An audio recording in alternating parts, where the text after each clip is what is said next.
Hello friends, আজকে আমি কথা বলবো এএমডির কাছ থেকে সদ্য লঞ্চ হওয়া রাইজেন সিরিজের থার্ড জেনারেশন এবং জেন 2 আর্কিটেক্ট নিউ তিনটি রাইজেন এক্সটি সিপিইউ গুলোর ব্যাপারে।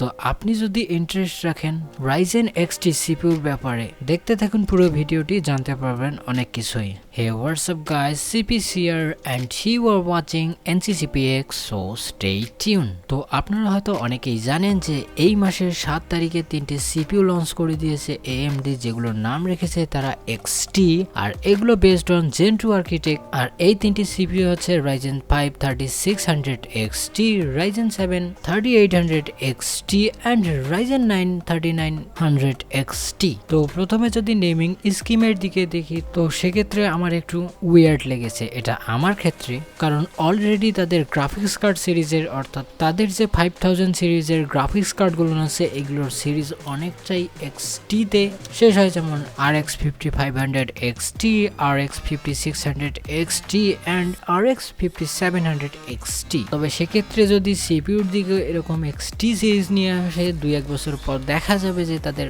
নেইমের যে বিষয়টি আছে এগুলো অনেকটাই ম্যাচ করবে কার্ডের সাথে, যেটা আসলে একটু কনফিউজিং হবে। আর AMDর পয়েন্ট অফ ভিউ থেকে যদি দেখা যায় এই নেমিং স্কিমের কারণ কি, সেটি হচ্ছে তাদের XT সিরিজের গ্রাফিক্স কার্ডগুলো একটু পপুলার হয়েছে, মোট কথায় সাকসেস পেয়েছে, আর এই কারণেই তারা এটিও নিয়ে আসতে চলেছে। তবে যদি গ্রাফিক্স কার্ডেরও নাম হয় 5700 XT, যতই সামনে RX বা Radeon থাক, এবং সিপিইউ দেখা গেল যে 5th জেনারেশনের Ryzen 7 5700 XT, এটি একটু কমপ্লিকেটেড। আর তাছাড়াও যে সেকেন্ড বিষয়টি হচ্ছে সেটি হচ্ছে স্পেক লেভেলের, আর এখানে যে স্পেকের বিষয়টি চেঞ্জ হয়েছে সেটি শুধুমাত্র কোর ক্লকে, আর যেটাকে আমার মনে হয় ধরা না বললেই চলে, কারণ Ryzen 5 3600 XT এবং Ryzen 9 3900 XT তে শুধুমাত্র 100 মেগাহার্জ বুস্ট করা হয়েছে, আর Ryzen 7 3800 XT তে 200 মেগাহার্জ জাম্প করা হয়েছে। আর তাছাড়াও তিনটি সিপিইউরে সিলিকনের পরিবর্তন দেখতে পারবেন, তার মানে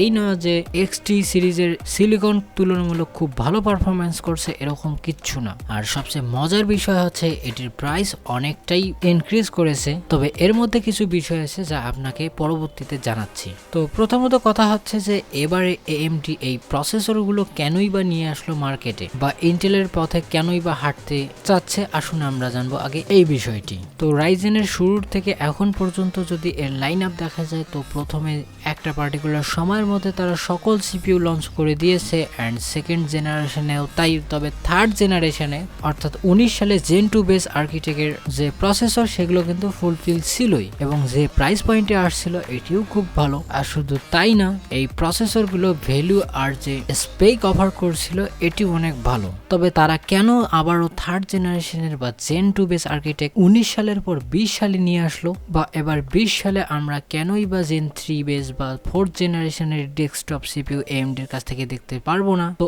এই যে সম্পূর্ণ বিষয়টি, এটি একটু হলেও কমপ্লিকেটেড। তবে আপনারা হয়তো জানেন যে এবারে করোনা ভাইরাস শুরুর দিক থেকে এখনো পর্যন্ত লাগাতার চলে আসছে, কোনো ভালো কিছু লক্ষ্য করা যাচ্ছে না। তার মধ্যে ফ্যাক্টরি এবং অনেক কাজ অফ হয়েছিল।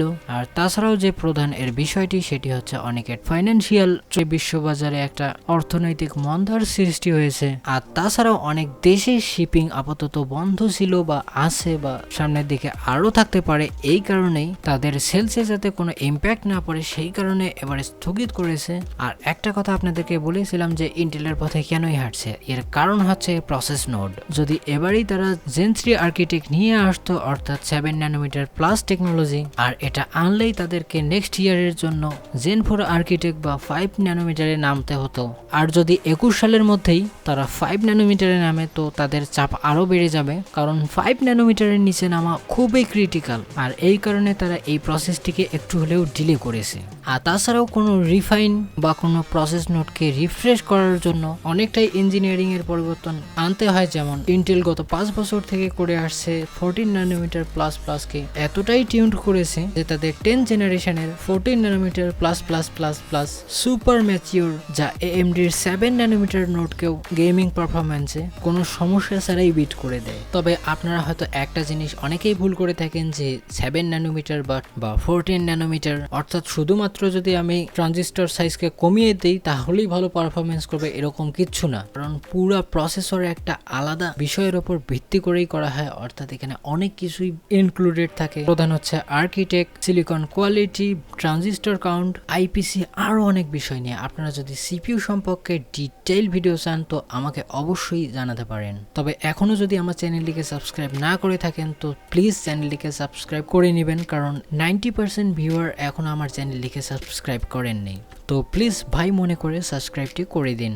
তো এখন আসি মেইন টপিকে, আপনাদের কি এক্সটি সিরিজের প্রসেসরগুলো নেওয়া উচিত কি না। তবে তার আগে আরেকটি বিষয় আপনাকে মাথায় রাখতে হবে যে এই প্রসেসর বা সিপিইউগুলো বাংলাদেশে আসবে কি না, আর তাছাড়াও এটি আপনাকে ভ্যালু প্রোভাইড করবে কিনা। অনেস্টলি বলবো তো এটি কোনোভাবে আপনাকে ভ্যালু ফর মানি প্রোভাইড করবে না, কারণ এর যে প্রধান বিষয়টি হচ্ছে সেটি হচ্ছে পারফরমেন্স, আর পারফরমেন্স আগের চেয়ে একটুখানি বেড়েছে, অর্থাৎ 3, 4, 5 এরকম পার্সেন্টেজ বেড়েছে। আর শুধু তাই না, তার চেয়ে বড় কথা হচ্ছে এর প্রাইসিংটাও আগের চেয়ে অনেক বেশি করেছে, অর্থাৎ আগের লাইন আপের এক্স সিরিজের যে দাম ছিল সেটি করেছে। তবে এখানে আরেকটি বড় সুবিধা হয়েছে, কারণ আগের যে এক্স এবং নন এক্স সিরিজের প্রসেসরগুলো ছিল সেগুলোর প্রাইস অনেকটাই কমেছে। এটা একটা খুবই ভালো বিষয় এএমডির কাছ থেকে, কারণ রিয়েল ওয়ার্ল্ড পারফরমেন্স নতুন এবং পুরাতনগুলো সেম পারফর্ম করছে, আপনি কোনোভাবেই বুঝতে পারবেন না, আপনি বেঞ্চমার্ক করলেও কনফিউজ হয়ে যাবেন। আর এটা কথা আমার না, স্টিভ, লাইনেস, ইবার এবং আরো অনেকেই টেস্ট করতে গিয়ে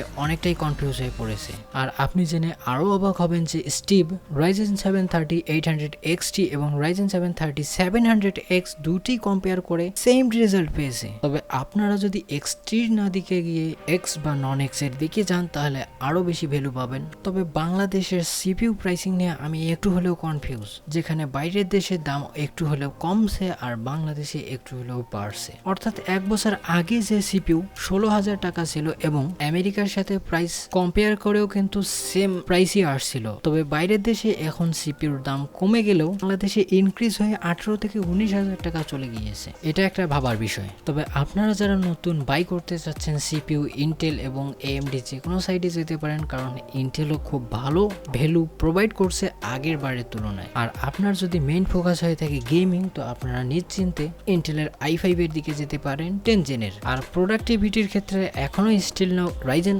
এগিয়ে থাকবে, তবে আমি 10 জেনের i5 এর গেমিং পারফরমেন্স দেখে অনেকটাই শকড, কারণ এটি 9 জেনের i9 এর মতোই পারফরমেন্স করছে গেমিং এ। তবে প্রোডাক্টিভিটি এবং ওয়ার্কলোডের জন্য এটা প্রযোজ্য না, তবে অ্যাডোবি প্রোগ্রামের জন্য খুবই ভালো ইন্টেল। অর্থাৎ বর্তমান সময়ে মার্কেট এমন একটা পরিস্থিতিতে আছে, আপনি টিম ব্লুর দিকে যান অথবা রেডের দিকে যান কোনো সমস্যা নেই। তবে এএমডি ভেবেছিল যে এক্সটি সিরিজ দিয়ে তারা খুব ভালো ওভারক্লকিং করে ইন্টেলকে বিট করা, তো এটা হয়নি। আর সিপিইউতে শুধুমাত্র 100 মেগাহার্টজ বুস্ট, এটা আমার কাছে কিরকম যেন লেগেছে, কারণ আপনারা চাইলে এএমডি সিপিইউকে ভালোভাবে ওভারক্লক করতে পারবেন ভালো কুলারের সাহায্যে, তবে বাকিটা আপনাদের উপর। তো ঠিক আছে, আজকের মতো এ পর্যন্তই। যদি ভিডিওটি ভালো লেগে থাকে অবশ্যই একটা লাইক দিবেন, আর যদি কিছু বলার থাকে কমেন্টে সেটা জানাবেন। আর এখনো যদি আমার চ্যানেলটিকে সাবস্ক্রাইব না করে থাকেন তো প্লিজ চ্যানেলটিকে সাবস্ক্রাইব করবেন। তো আজকের মতো এ পর্যন্তই, বাই বাই।